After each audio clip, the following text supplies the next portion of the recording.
Hey everybody, good afternoon and welcome back to Mad Horse Barbecue. My name is Brian and in today's video we're going to fire up the original PK grill and smoker and we're going to cook up some cowboy style ribeyes. Cowboy ribeyes being they're bone in, and then there's just a little itty bitty handle there, not the tomahawks. You know, the tomahawk's got the bigger handle, the cowboy cut. I'm sure there's a length that differentiates the two, but the cowboy cut usually just has like a little stub of the bone sticking off. You know, one of the biggest controversies, well, it's not a controversy, but one of the biggest arguments I always find funny in barbecue is the bone in, bone out argument when it comes to a ribeye steak. First and foremost, the most important thing is your damn money, so, you know, buy whatever you want with it. And then secondly, typically around where I live, you know, bone-in ribeyes are quite a bit cheaper a pound. And to me, my absolute favorite cut of steak to cook is a tomahawk ribeye. They didn't have any tomahawks, they got cowboy cut. So I have two cowboy cut ribeyes we're gonna do today. We're gonna do a salt brine on them, and then we're gonna rub them up with some product from Butcher BBQ. Then we're gonna fire up the PK using some B&B oak briquettes. That's the only kind of briquettes I have right now. And then we're also gonna use a little bit of Blues Hog lump charcoal. That's just kind of how that's kind of like my preferred method to do steak. So I put a little chunk of hickory in there, sure, a little chunk of hickory on the coals. I'm not quite sure yet, but then we're gonna start them off on the grill grate side. We're gonna get some nice cross hatch marks, and then, we're gonna get some nice cross hatch marks, and then we're gonna move them over to the indirect side and let them finish there. So first thing we gotta do is we gotta get that steak salt brine, so let's go inside and let's do that. All right guys, got our steaks right here. Got two cowboy cut ribeyes. I did a little bit of trimming here just to take off some of the hard fat, and then this one was kind of, you know, shaped a little weird. You can still kind of see it's, you know, shaped a little weird, but the marbling already in them, you know, they look pretty darn good for just regular old choice cowboy cut ribeyes.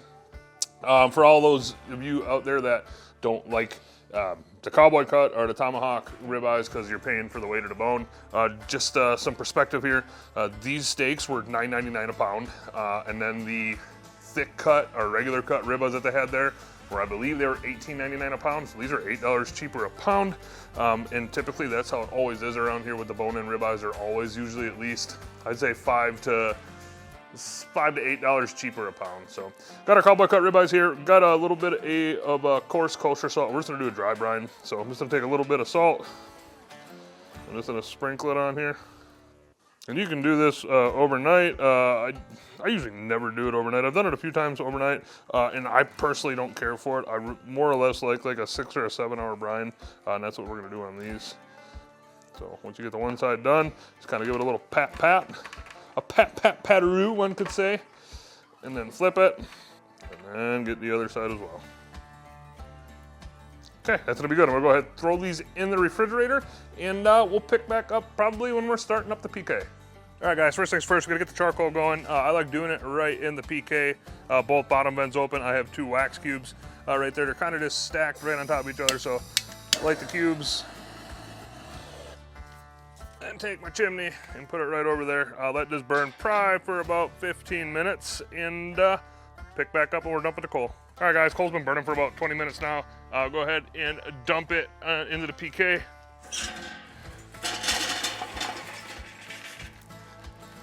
The way we're gonna set this up, we're gonna do 2-zone cooking, so I'm gonna have all my coals banked pretty much on this side. Actually, not pretty much, we're gonna have all my coals on one side of the grill with the grill grate, PK grill grate on and the grill grates on, and then the other side is gonna be a cool side.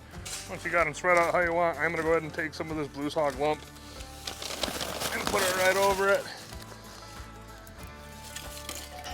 Been cooking steaks on the PK like this for quite a while now. You know, I really haven't, you know, like when I do steaks, I pretty much do steaks like this 100% of the time. I've dabbled in a bunch of different ways, and you know, once you find a method that you like, you kind of just stick with it. So got enough lump on there. I'm gonna go ahead and throw the grate on. I do have 1 small chunk of hickory here. Take the grill grates, put them right over the hot side. So I got the grill grates here, open side here. Right now, I'm gonna go ahead and close this thing down. I'm gonna open up all my vents pretty much until I get the sear done. But it's gonna take, you know, I'm probably gonna let this grill slowly come up to temp like this, probably for about 20-30 minutes before I'm gonna put the steaks on. So when we're throwing the steaks on, we'll be picking back up.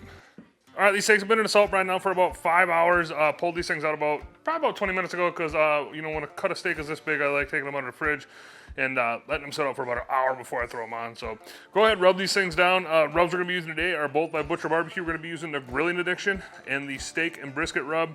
And then I'm also gonna use a binder of some of this What's Your Sister sauce, W sauce, Worcestershire sauce. Call it what you want, that's the binder. So we're just gonna go ahead and coat both sides of these. Just a little bit of liquid per binder. So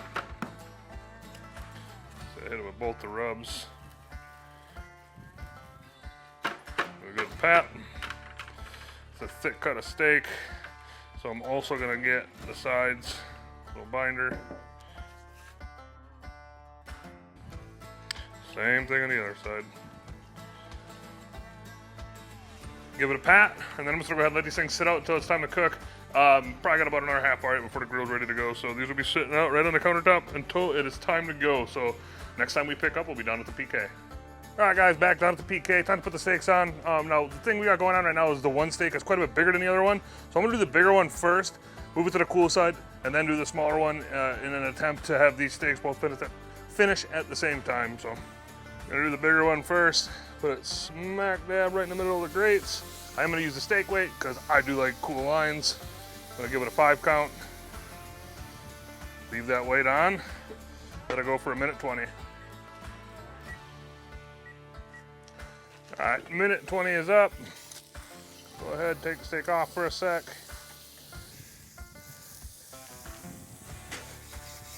Clean off my grate.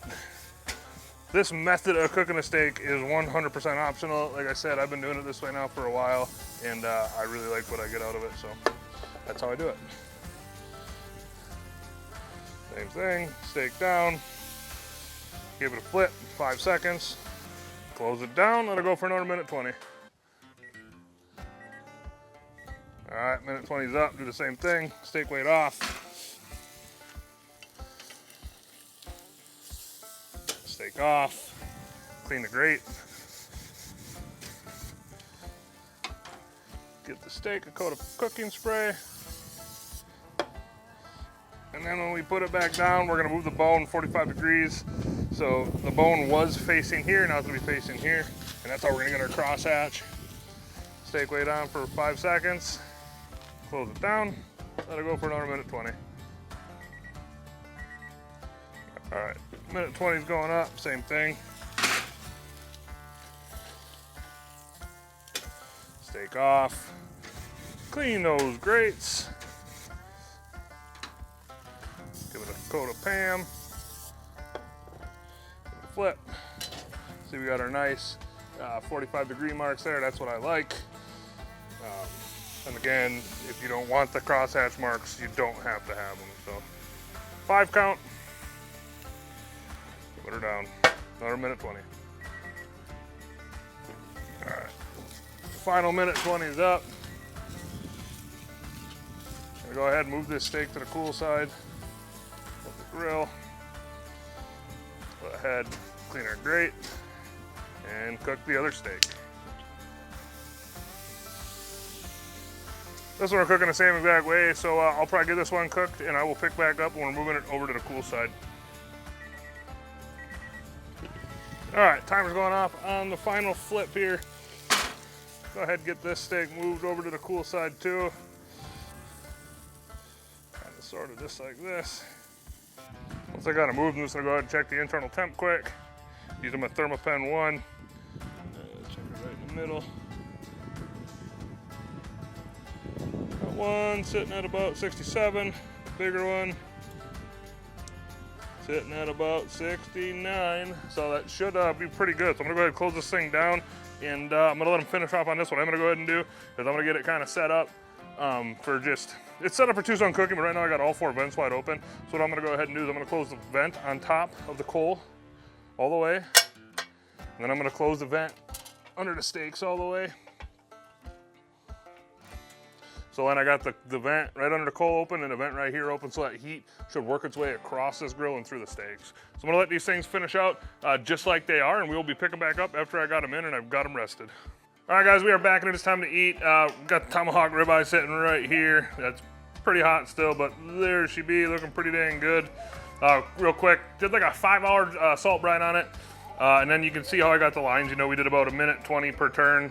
So a total of 1, 2, 3, 4, 5, like 5 minutes and 20 seconds directly over the coals, probably another half hour, 40 minutes. Just on the indirect side to finish this off. Brought this one up to an internal of about 120 just because it was carrying quick, and then I let it rest. So it should be pretty good medium rare. So without further ado, let's go ahead, cut into this thing and see what we did. Sorry about the crying toddler in the background, but he's not feeling the best, and he's dramatic.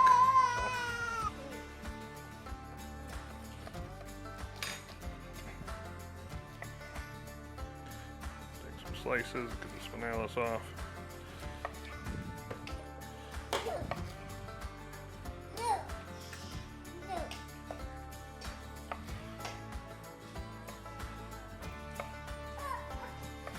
Looking pretty dang good. Got her pretty good medium rare. Take a peek here. A pretty good medium-ish, medium rare. Looking pretty darn good. Let's go ahead and give the spinalis a try. You know, it cut like butter, so I can't wait to try it. It smells good. I gotta say, the flavor you get from that, you know, the Butcher BBQ rubs, absolutely fantastic. Great combo on beef. Highly suggest you give it a shot. You know, the salt brine too works really, really, really good. So now besides that, I don't have much else to say. This is cooking cowboy cut steaks on a PK grill, using some grill grates and getting some cool lines is pretty much what this video is. So fun cook, easy weekday cook, and really, like I said, every part of this cook is optional. You know, you don't have to get the grill lines, you don't have to do the salt brine. I felt like doing a salt brine for one, and I think grill grate lines, you know, you eat with your eyes first, but I think the grill grate lines look cool to me, so that's why I do them. And I just like the way the steak tastes after I get done doing them that way. So besides that, I'm gonna go ahead and sign off. You guys and girls have a good day. See you next time.